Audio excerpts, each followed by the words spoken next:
Hi, and welcome back to Sarah's Cozy Kitchen. It is the beginning of a new year for 2025, and we are kicking it off with some really good recipes. So yesterday I posted the steak tip stroganoff. That was pretty good. And now today I have an apple crisp, an easy apple crisp recipe, but I had some extra cranberries. So I'm gonna throw in some cranberries into my apple crisp.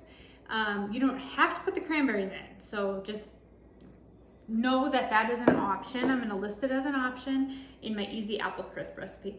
Now I know that the fall is apples, and you know, I just love baked apples year round, and my daughter asked me to make an apple crisp because she loves it, and she's going back to college next week, so I'm trying to get her all of her favorite stuff before she goes back to college. So we're going to go ahead and get started. To spare you from watching me chop apples, I chopped them off of camera. So I have 6. These are Sweet Tango apples. If you do not have Sweet Tango, you can use Honey Crisp or Granny Crisp, Granny Apple. What am I thinking? Granny Crisp, Granny Apple? Anyway, somebody will fix me in the comments. So I've got about 5 cups, 6 large apples. So this is a very appley recipe. So we're gonna do that, and then we're gonna take over the top. We're going to, I'm trying to be more organized. I've had a lot of people comment and tell me I'm horribly unorganized, but you know what? I'm gonna embrace who I am. And there's that new theory out there, that Mel Robbins let them theory. I'll just let them think what they think. Anyway, 2 tablespoons over the top of the apples of sugar, and then 3/4 teaspoon of ground cinnamon. So basically we're prepping the apples. So I've got one little bit. Actually, I'm gonna do a teaspoon because I've got quite a bit of apples there. And then 1.5 teaspoons of lemon juice. Doesn't have to be real lemons. 1.5 teaspoons. Like that. And then we're just gonna lightly mix that up. Okay, and then we're gonna make the topping. So this makes an 8x8 or a 9x9 pan. So you could double it if you wanted a 9x13 pan. All right, so we're gonna set those beautiful apples off to the side. All right, now we're gonna make the topping. So we need 1 cup of light brown sugar. Oops, I grabbed the wrong one. It's 2/3 cup. We don't want to measure wrong. Okay. So 1 cup. Okay. 3/4 cup of old-fashioned rolled oats. So 3/4 cup of that.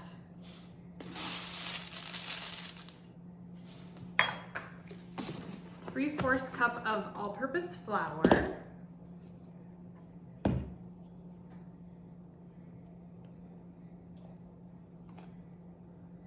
I think I might make monster cookies later today too. I just picked up some of the Cupid's M&Ms for Valentine's Day, and I'm thinking that that's calling my name. Okay, then 1 teaspoon of cinnamon.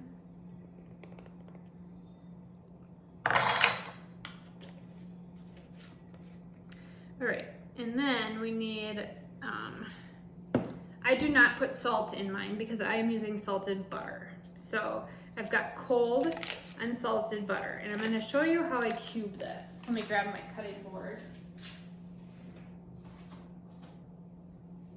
To make this much easier, you don't need a pastry cutter then. So I take the butter and I slice it down the middle, like that. And then I'll slice it again. So we're gonna make into tiny little squares. All right, and I'm not done. I'm gonna tilt it again this way, and I'm gonna cut it this way again. That.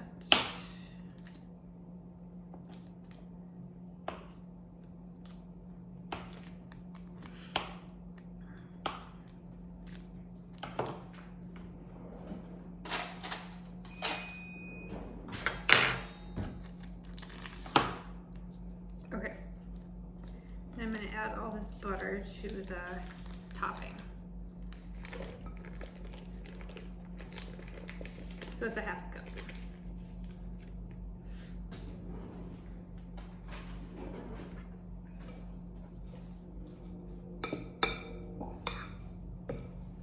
Okay, we're gonna mix that together.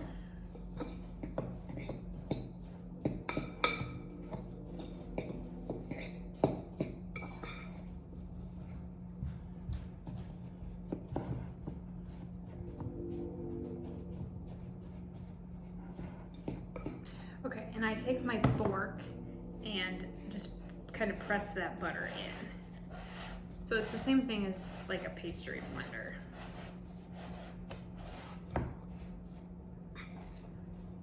All right, now we're going to take our hands, because the warmth of your hands gets that butter kind of all pressed in.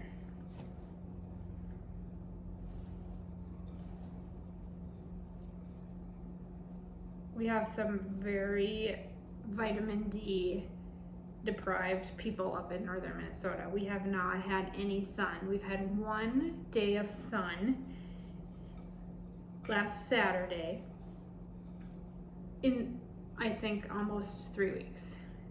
It's like, I need somebody to sponsor me so I can go to Florida or something so I can get some vitamin D. All right, so that's kind of like a bigger chunky thing here. Okay, so I'm gonna set that off to the side so their topping looks like that. It's buttery. All right. Okay, so now we're gonna grab our pan.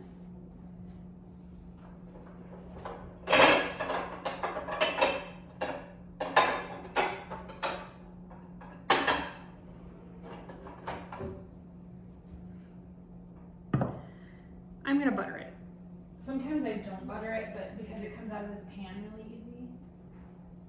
But I am going to butter it. Spray it with Pam. Okay, so now we put the apples in at the bottom. Spread them out. Now, I said I was gonna add the cranberries in. This is optional. I'm just using up some cranberries I had from, I had one bad one there, left over from Christmas that I needed to use up. And if you follow me long enough, you know that I don't like to waste food, so I try to use everything that we have into the next recipe if I have some left over. I'm not a thrower. Okay, so now we're gonna take our topping and we're going to sprinkle it over the top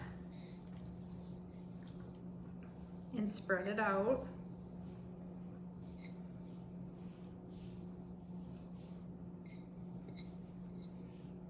So it's evenly spread, like that.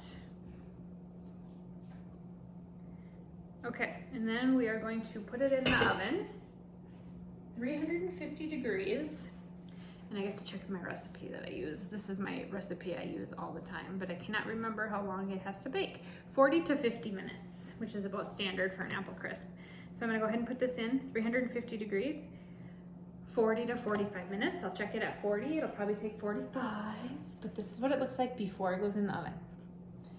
And I love that it's got these red cranberries kind of peeking out of there too. It's kind of the cranberries makes it kind of into more of a wintry apple crisp, but and so I'm gonna be back as soon as it's done and I will show you what it looks like. Okay, so the apple crisp, this is not hot, so don't worry, but I had to go to the grocery store, so my husband pulled it out of the oven. So this is what it looks like. It smells absolutely amazing, and those red berries are just like popping out of there. So then this is a really strange angle, but I had to move to a different room because of loudness.